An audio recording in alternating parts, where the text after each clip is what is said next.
Hi, എൻ്റെ വീഡിയോയിലേക്ക് നിങ്ങളെ ഞാൻ വീണ്ടും സ്വാഗതം ചെയ്യുന്നു.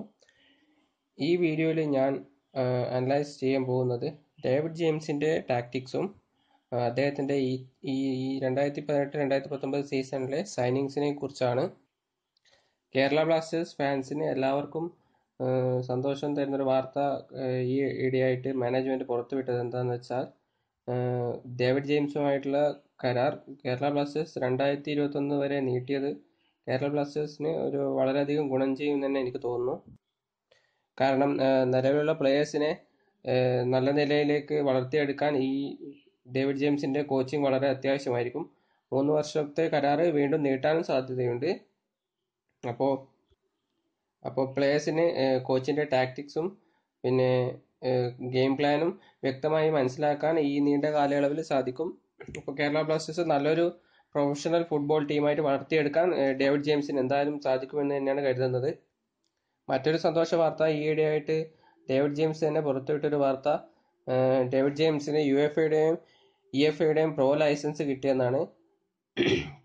അപ്പോൾ ഇനി ഡേവിഡ് ജെയിംസിന് ഇംഗ്ലീഷ് പ്രീമിയർ ലീഗ്, യൂറോപ്പിലെ ഏത് ക്ലബ്ബിൽ വേണമെങ്കിലും കളി പഠിപ്പിക്കാനുള്ള ലൈസൻസ് ആണ് ഇപ്പോൾ കിട്ടിയിരിക്കുന്നത്. അപ്പോൾ നമുക്കിനി ഡേവിഡ് ജെയിംസിൻ്റെ ടാക്ടിക്സും അദ്ദേഹത്തിൻ്റെ ഈ തവണത്തെ സൈനിങ്സും ഒന്ന് ചെക്ക് ചെയ്യാം. ആദ്യം തന്നെ ടാക്ടിക്സ് പറയുകയാണെങ്കിൽ, ഡേവിഡ് ജെയിംസ് 2014 സീസണിൽ കേരള ബ്ലാസ്റ്റേഴ്സിനെ പരിശീലിപ്പിച്ചപ്പോഴും ഇപ്പോഴും അദ്ദേഹം പിന്തുടർന്നു വരുന്ന ഫോർമേഷൻ 4-2-3-1 ആണ്. 4 ഡിഫൻഡേഴ്സും 2 ഡിഫൻസീവ് മിഡ്ഫീൽഡേഴ്സും 3 അറ്റാക്കിംഗ് മിഡ്ഫീൽഡേഴ്സും ഒരു സ്ട്രൈക്കറും അല്ലെങ്കിൽ സെൻറ്റർ ഫോർവേഡ് പൊസിഷനിലാണ് എപ്പോഴും ഡേവിഡ് ജെയിംസ് ഫോളോ ചെയ്ത് വരുന്ന ഫോർമേഷൻ. കഴിഞ്ഞ സീസണിൻ്റെ പകുതിക്ക് വെച്ച് ദിമിത്തർ ബെർബത്തോവ് റിസൈൻ ചെയ്ത് പോകുമ്പോൾ ഡേവിഡ് ജെയിംസിനെതിരെ ഒരു ആരോപണം ഉന്നയിച്ചിരുന്നു. അദ്ദേഹം കളിച്ചിട്ടുള്ളത് വെച്ച് ഏറ്റവും മോശപ്പെട്ട കോച്ചാണ് ഡേവിഡ് ജെയിംസ് എന്നും അദ്ദേഹത്തിൻ്റെ ഹൈബോൾ ടാക്ടിക്സ് വളരെ ദുർബലമാണെന്നും കേരള ബ്ലാസ്റ്റേഴ്സിന് അതിനെക്കൊണ്ട് ഒരു ഗുണവും ചെയ്യില്ലെന്നുമാണ് ദിമിത്തർ ബെർബത്തോവ് ഇൻസ്റ്റാഗ്രാമിലൊക്കെ കുറിച്ചിരിക്കുന്നത്. എന്നാൽ അതിനെപ്പറ്റി എനിക്ക് പറയാനുള്ളത് കാരണം എന്താണെന്ന് വെച്ചാൽ, ഈ ഹൈബോൾ ടാക്ടിക്സ് ആദ്യമായിട്ട് കൊണ്ടുവന്നത് തന്നെ റെനെ മ്യുലൻസ്റ്റീനാണ്. അപ്പോൾ പകുതിക്ക് വെച്ച് റെനെ മ്യുലൻസ്റ്റീൻ റിസൈൻ ചെയ്ത് പോയപ്പോൾ ആ ഒഴിവിലേക്കാണ് ഡേവിഡ് ജെയിംസ് വന്നത്. അപ്പോൾ കളിക്കാരെ കോച്ച് ചെയ്ത് വെച്ചിരിക്കുന്നത് ഹൈബോൾ ടാക്ടിക്സിലാണ്. അപ്പോൾ പെട്ടെന്ന് സീസണിൻ്റെ മധ്യത്തിൽ വെച്ചിട്ട് ടാക്ടിക്സ് മാറുമ്പോൾ ടീമിനത് മൊത്തം ബാധിക്കും എന്നുള്ള നിലയിലാണ് എനിക്ക് തോന്നുന്നു ഡേവിഡ് ജെയിംസ് ഹൈബോൾ ടാക്ടിക്സ് പിന്തുടരുന്നത്. ശരിക്കും പറഞ്ഞാൽ അദ്ദേഹത്തിൻ്റെ ടാക്ടിക്സ് ഹൈബോൾ ടാക്ടിക്സ് അല്ല. എങ്കിലും ഡേവിഡ് ജെയിംസ് വന്നതിന് ശേഷം കേരള ബ്ലാസ്റ്റേഴ്സ് റെനെ മ്യുലൻസ്റ്റീൻ്റെ കീഴിൽ കളിച്ചതിനേക്കാളും നല്ല കളികൾ കാഴ്ചവെച്ചു. നല്ല കുഴപ്പമില്ലാത്ത 6ാം സ്ഥാനത്ത് എത്തുകയും ചെയ്തു.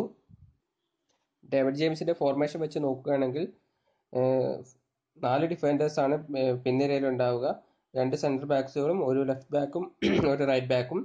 പിന്നെ സെൻറ്റർ ബാക്സിന് മുന്നിലായിട്ട് 2 ഡിഫൻസീവ് മിഡ്ഫീൽഡേഴ്സും ഉണ്ടാവും. അതിന് മുന്നിൽ 3 അറ്റാക്കിംഗ് മിഡ്ഫീൽഡേഴ്സും അതിന് മുന്നേ സ്ട്രൈക്കറുമാണ് ഉണ്ടാവുക. അപ്പോൾ ഈ ഫോർമേഷനിലെ അറ്റാക്കിംഗ് സൈഡ് നോക്കുകയെന്ന് വെച്ചാൽ ഒരു ലെഫ്റ്റ് അറ്റാക്കിംഗ് മിഡ്ഫീൽഡറും ഒരു റൈറ്റ് അറ്റാക്കിംഗ് മിഡ്ഫീൽഡറും ഒരു സെൻറ്റർ അറ്റാക്കിംഗ് മിഡ്ഫീൽഡറുമാണ് ഉണ്ടാവുക. അപ്പോൾ ഇതിൽ സെൻറ്റർ അറ്റാക്കിംഗ് മിഡ്ഫീൽഡർക്കാണ് മെയിൻ റോള് വരുന്നത്. ഒരു സാധാരണ ഫുട്ബോൾ ടീമുകളിൽ 10ാം നമ്പർ കളിക്കാൻ കേപ്പബിലിറ്റി ആയിട്ടുള്ള ഒരു പ്ലെയർ ആയിരിക്കും ഈ സെൻറ്റർ അറ്റാക്കിംഗ് മിഡ്ഫീൽഡിൽ കളിക്കുക. കേരള ബ്ലാസ്റ്റേഴ്സിന് വേണ്ടി സ്ലാവിസ സ്റ്റെജാനോവിച്ച് ആയിരിക്കും ആ സെൻട്രൽ അറ്റാക്കിംഗ് മിഡ്ഫീൽഡിൽ കളിക്കുക എന്നാണ് എനിക്ക് തോന്നുന്നത്. കാരണം അദ്ദേഹമാണ് ഇപ്പോൾ സൈൻ ചെയ്തിൽ വെച്ചിട്ട് ഒരു നല്ല ക്രിയേറ്റീവ് മിഡ്ഫീൽഡറായിട്ട് എനിക്ക് തോന്നുന്നത്. അതുപോലെ സ്ട്രൈക്കറായിട്ട് മത്തേജ് പോപ്ലാൻഡിക്, പിന്നെ ലെഫ്റ്റിൽ നമ്മുടെ കറേജ് പെക്കുസണ്ണും, റൈറ്റ് അറ്റാക്കിംഗ് മിഡ്ഫീൽഡറായിട്ട് ഇന്ത്യൻ കളിക്കാരൻ സെമിൻ ലൻഡൂങ്കലും ആയിരിക്കും എന്നാണ് എനിക്ക് തോന്നുന്നത്. അപ്പോൾ 2 വിങ്ങിലുള്ള അറ്റാക്കിംഗ് മിഡ്ഫീൽഡേഴ്സിന് നല്ല റണ്ണുള്ള അറ്റാക്കിംഗ് മിഡ്ഫീൽഡേഴ്സ് ആയിരിക്കണം. അവർ വിങ്ങിലൂടെയും അതുപോലെ തന്നെ കട്ട് ചെയ്ത് ഇൻസൈഡിലേക്കും കളിക്കാൻ നല്ല കഴിവുള്ള കളിക്കാരെയാണ് ഇപ്പോൾ ഡേവിഡ് ജെയിംസ് എടുത്തിരിക്കുന്നത് തന്നെ. അപ്പോൾ ഇവരെ രണ്ടുപേരെയും ബന്ധിപ്പിക്കുന്ന ഒരു കണ്ണിയായിട്ടാണ് സെൻട്രൽ അറ്റാക്കിംഗ് മിഡ്ഫീൽഡറായ നമ്മുടെ സ്ലാവിസ സ്റ്റെജാനോവിച്ച് കളിക്കേണ്ടത്. അദ്ദേഹത്തിൻ്റെ ക്രിയേറ്റിവിറ്റി ആയിരിക്കും നമ്മുടെ ഗെയിമിൽ നിർണായകമായിട്ട് ഉണ്ടാകുന്ന പങ്ക്. അദ്ദേഹമാണ് ഈ 3 സ്ട്രൈക്കേഴ്സിനും 2 വിങ്ങിലേക്കും പന്തുകൾ നിരന്തരം എത്തിച്ചു കൊടുക്കേണ്ട കഴിവ്. അതുപോലെ തന്നെ നമ്മുടെ കോച്ച് ഡേവിഡ് ജെയിംസിൻ്റെ ഒരു പ്രത്യേക താല്പര്യപ്രകാരമാണ് ഇത്തവണ ഈ സൈനിങ്സ് ഒക്കെ നടന്നിട്ടുള്ളത്. അവസാന വാക്ക് ഡേവിഡ് ജെയിംസിൻ്റെതാണ്. കഴിഞ്ഞ തവണത്തെ പോലെ മാനേജ്മെന്റിന്റെ സൈനിങ് അല്ല ഇത്. ഡേവിഡ് ജെയിംസ് നേരിട്ട് ഇടപെട്ടിട്ടാണ് ഈ സൈനിങ് ഒക്കെ ചെയ്തിരിക്കുന്നത്. അപ്പോൾ അദ്ദേഹം കൊണ്ടുവന്ന പ്ലേയേഴ്സ് എന്തായാലും മോശക്കാരില്ല എന്ന് നമുക്ക് എന്തായാലും ഉറപ്പിക്കാം. അതിൽ തന്നെ നമ്മുടെ 25 വയസ്സുള്ള സ്ട്രൈക്കർ സ്ലൊവേനിയൻ ടീമിന് രാജ്യത്തിലെ ക്ലബിന് വേണ്ടിയിട്ടാണ് കളിക്കുന്നത്. അപ്പോൾ സ്ലൊവേനിയൻ ക്ലബിന്റെ ഒരു ചരിത്രം തന്നെ നോക്കിക്കഴിഞ്ഞാൽ അവർ ഇറ്റാലിയൻ ക്ലബ്സിനെ പോലെ ഒരു ഡിഫെൻസീവ് കളി കാഴ്ചവെക്കുന്ന ക്ലബ്ബുകളാണ്. അപ്പോൾ ഇത്രയും ഡിഫെൻസീവ് ക്ലബ്ബുകളിൽ കളിക്കുമ്പോൾ ഇത്രയും ഗോൾ സ്കോർ ചെയ്യുന്നത് നല്ലൊരു സ്ട്രൈക്കർക്ക് മാത്രമേ കഴിയൂ. അപ്പോൾ അതുകൊണ്ടാണെന്ന് തോന്നുന്നു ഡേവിഡ് ജെയിംസിന്റെ വളരെ താല്പര്യപ്രകാരമാണ് ഈ സ്ട്രൈക്കറെ നമ്മുടെ ടീമിൽ എത്തിച്ചത്. ഈ 4-2-3-1 ഫോർമേഷൻ ഉപയോഗിച്ചിട്ട് ഒരേ സമയം അറ്റാക്ക് ചെയ്യാനും അതേപോലെ തന്നെ ഡിഫെൻഡ് ചെയ്യാൻ പറ്റുന്ന ഒരു ഫോർമേഷനാണിത്. അതുപോലെ തന്നെ നമ്മുടെ ഫോർമേഷനിൽ ഒരു പ്രധാന പങ്ക് കിസീറ്റോ കിസറോണിനായിരിക്കും. കാരണം അദ്ദേഹമാണ് ഇപ്പോൾ കേരള ബ്ലാസ്റ്റേഴ്സിലുള്ളതിൽ വെച്ചൊരു ബോക്സ് ടു ബോക്സ് കളിക്കാൻ പറ്റിയ കളിക്കാരൻ. നമ്മുടെ ബോക്സിൽ നിന്ന് ഡിഫെൻഡ് ചെയ്ത് ബോള് വിൻ ചെയ്യാനും ആ ബോൾ കൊണ്ട് തന്നെ എതിർ ബോക്സിൽ നമുക്ക് അറ്റാക്ക് ചെയ്യാനും ഗോൾ സ്കോർ ചെയ്യാനും ഒരു കഴിവുള്ള പ്ലെയറാണ് കിസീറ്റോ കിസറോ. അപ്പോൾ അദ്ദേഹത്തിന്റെ കളിയായിരിക്കും ഈ സീസണിന്റെ നിർണായക കളിയെന്ന് എനിക്ക് തോന്നുന്നു. കിസീറ്റോന് കൂട്ടായിട്ട് ഇപ്പോൾ നമ്മുടെ മലയാളി താരം സക്കീർ മുണ്ടപ്പറമ്പിലുണ്ട്.